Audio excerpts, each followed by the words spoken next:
दरम्यान टीईटीचा पेपर ठाणे जिल्ह्यातील भिवंडी तालुक्यात फोडल्याची माहिती समोर येते।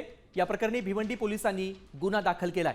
गोपनीय माहिती मिळताच पोलिसांनी भिवंडीत धाड घातली आहे। त्यानंतर तपासणीसाठी महाराष्ट्र राज्य परीक्षा परिषदेच्या अधिकाऱ्यांना बोलावून तातडीने पडताळणी करण्यात आली।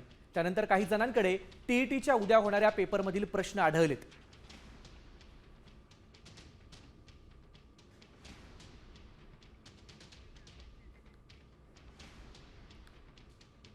आज पहाटे गोपनीय माहितीच्या आधारे पोलिसांनी भिवंडीत धाड टाकली आहे।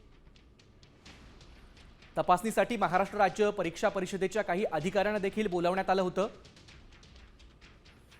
पडताळणी केल्यानंतर टीईटीच्या पेपरमधील काही प्रश्न समान असल्याचं अधिकाऱ्यांना आढळलं।